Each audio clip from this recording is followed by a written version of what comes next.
Hello students, I am Sarpan Singh, your physics teacher, and today we will study about class 10 physics chapter 2 magnetic effect of electric current, and today's our topic is demonstrate electromagnetic induction by using a coil and a bar magnet. In the previous lecture we will studied about demonstrate electromagnetic induction by using a straight wire and horseshoe magnet, a C type magnet.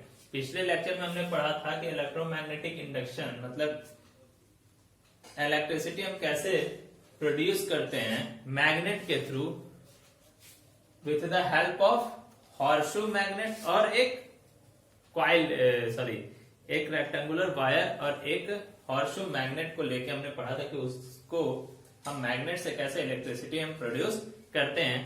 आज हम उसी का एक अलग topic है demonstrate electromagnetic induction by using a coil and a bar magnet. Coil और bar magnet का use करके हम किस तरीके से इलेक्ट्रिसिटी प्रोवाइड करेंगे। ठीक है, उसमें क्या था, बार मैग्नेट की जगह हॉर्सशू मैग्नेट था और एक रेक्टेंगुलर वायर था। इसमें क्या है, एक कॉइल है जो वायर की होती है और एक बीच में बार मैग्नेट है, और इसका यूज करके हम किस तरीके से क्या करेंगे। In figure we have a fixed coil of wire, हमारे पास एक फिक्स्ड कॉइल ऑफ वायर है। ये जो वायर है ये फिक्स्ड कॉइल ऑफ वायर है। सपोज दैट ए और बी ये क्या है, कॉइल ऑफ वायर है। The two ends of coil are connected to a current detecting instrument called galvanometer, और इस कॉइल के दोनों एंड जो है आगे किससे मिल रहे हैं, गैल्वेनोमीटर से मिल रहे हैं, जो ये डिटेक्ट करता है कि इस वायर में करंट फ्लो हो रहा है या नहीं। जब ये डिफ्लेक्ट होगा तो समझ जाएंगे कि करंट फ्लो हो रहा है।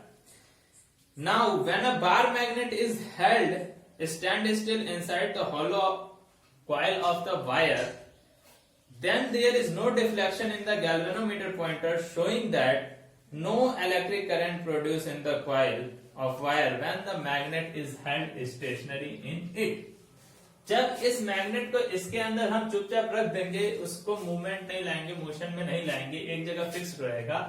जैसे इस कॉइल के अंदर बार मैग्नेट क्या है, एक जगह रखा हुआ है, तो उस कंडीशन में इसके पॉइंटर कोई भी डिफ्लेक्शन शो नहीं करेगा, जिससे हमें ये पता चल जाएगा कि इस सर्किट में या इस करंट कैरिंग वायर में करंट फ्लो नहीं कर रहा है। अब when a bar magnet is moved quickly into a fixed coil of wire, जब हम इस बार मैग्नेट को मान लो यहां से पुश करते हैं, तेजी के साथ क्विकली पुश करते हैं, तो मोशन ऑफ मैग्नेट का मोशन किस डायरेक्शन में हो रहा है, इस डायरेक्शन में हो रहा है। तो जब हम इसको मोशन क्विकली मूव कराएंगे inside the coil, then the current produce in the coil and the current causes a deflection in the galvanometer pointer. ठीक है, जैसे ही हमने इसको अंदर किया, झटके से अंदर किया, तो ये डिफ्लेक्ट हो जाएगा।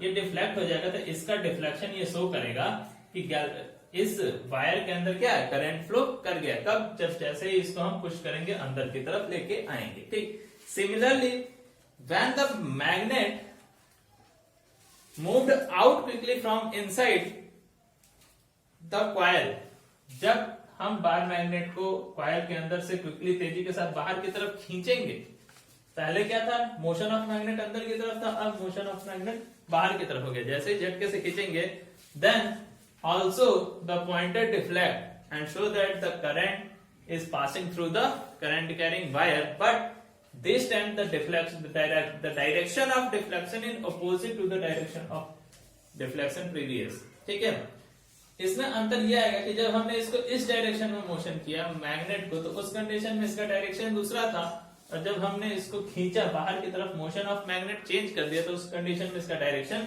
बदल जाएगा। बट दोनों ही कंडीशन में क्या होंगे, करंट फ्लो करेगा। ठीक है, then when the direction of movement of a magnet changes, the direction of current produced in the coil is also change, so that current produced in this case is also a alternating current, AC. हम देख रहे हैं कि जैसे ही हमने motion of magnet को change कर रहे हैं, direction of motion of magnet को क्या कर रहे हैं, हम चेंज कर रहे हैं, तो उस कंडीशन में करंट की डायरेक्शन भी क्या हो जा रही है, चेंज हो जा रही है। और so we can say that when the direction of movement of magnet changes, then the direction of current produced in the coil is also changes, so the current produced in this case is also a alternating current.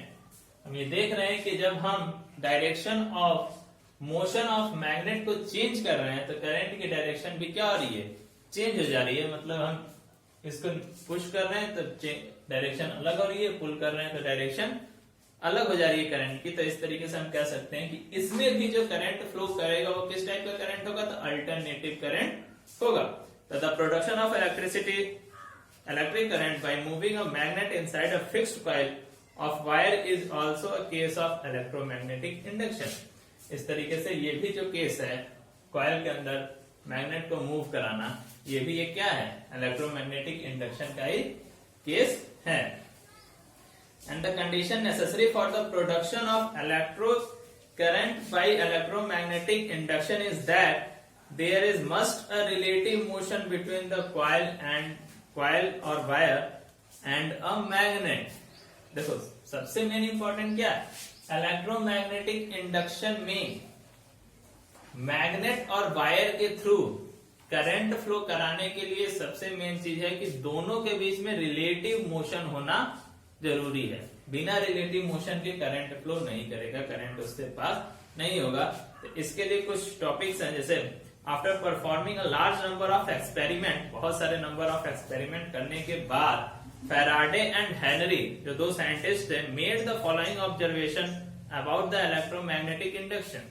उन्होंने कुछ observation निकाले, सारे experiments ये सब करने के बाद, बहुत सारे एक्सपेरिमेंट करने के बाद उन्होंने कुछ ऑब्जर्वेशन निकाला जो ये था कि a current is induced in a coil when it is moved or rotated relative to a fixed magnet। जैसा कि पहला वाला एक्सपेरिमेंट था कि किसी जैसे हॉर्सशू मैग्नेट के रिस्पेक्ट में हम कॉइल को क्या करा रहे हैं, मूव करा रहे हैं। मतलब कॉइल का मोशन हो रहा है किसके रिलेशन से, तो रिलेटिव टू फिक्स मैग्नेट। तो उस कंडीशन में उसमें करंट फ्लो कर रहा था। दूसरा कंडीशन ये है कि current is also induced in a fixed coil when magnet is moved.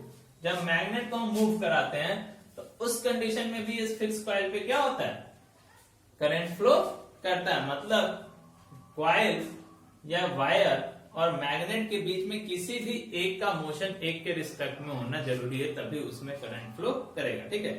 Third होता है कि no current is induced in a coil when the coil and magnet both are stationary. अगर दोनों में से किसी में मोशन नहीं हो रहा है तो करंट फ्लो नहीं करेगा। When the direction of motion of coil or magnet is reversed, the direction of current is also reversed। जब अगर हम कॉइल को मूव करा रहे हैं तो उसके डायरेक्शन को चेंज करते हैं, या मैग्नेट को मूव करा रहे हैं तो उसके डायरेक्शन को चेंज करते हैं, तो दोनों ही के डायरेक्शन को चेंज करने में करंट की डायरेक्शन भी क्या हो जाती है, चेंज हो जाती है। ठीक है। और लास्ट है हमारा कि the magnitude of current induced in the coil can be increased by, जो हमारा मैग्नीट्यूड है, मतलब करंट कितना ज्यादा प्रोड्यूस होगा, करंट को इंक्रीज करने के लिए हम कितने तरीके से इंक्रीज कर सकते हैं, तो 4 तरीके से इंक्रीज कर सकते हैं। By winding the coil on a soft iron core. Soft iron core के ऊपर कॉइल को क्या कर दिया जाए, बाइंड कर दिया जाए, बांध दिया जाए, तो उस कंडीशन में भी करंट ज्यादा फ्लो करता है। By increasing the number of turns in the coil, जितना ही नंबर ऑफ टर्न्स रहेगा उतना ही ज्यादा करंट फ्लो करेगा। By increasing the strength of magnet, magnet जितना स्ट्रेंथ रहेगा, पावरफुल रहेगा, उतना ही ज्यादा करंट फ्लो करेगा।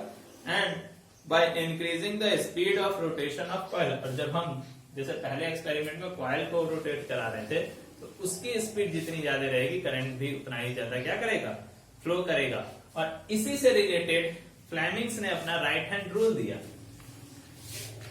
Fleming's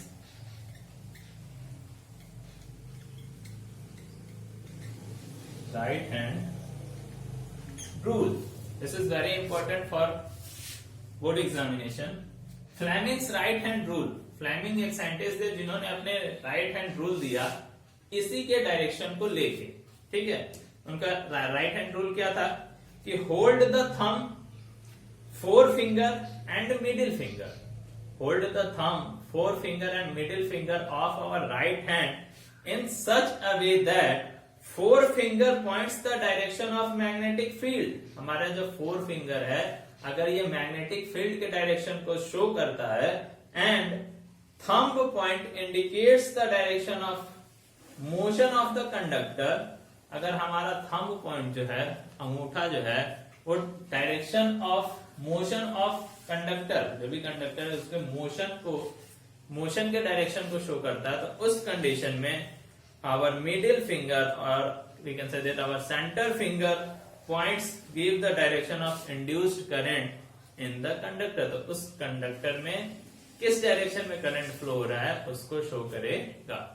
फिर से hold the current carrying conductor, hold the thumb, right forefinger and middle finger at right angles in such a way that forefinger show the direction of magnetic field, thumbs show the direction of motion of conductor, then middle finger shows the direction of current. ठीक है, अगर ये magnetic field को या motion of current के direction को, तो ये हमारा जो है करंट के डायरेक्शन को क्या करेगा, शो करेगा.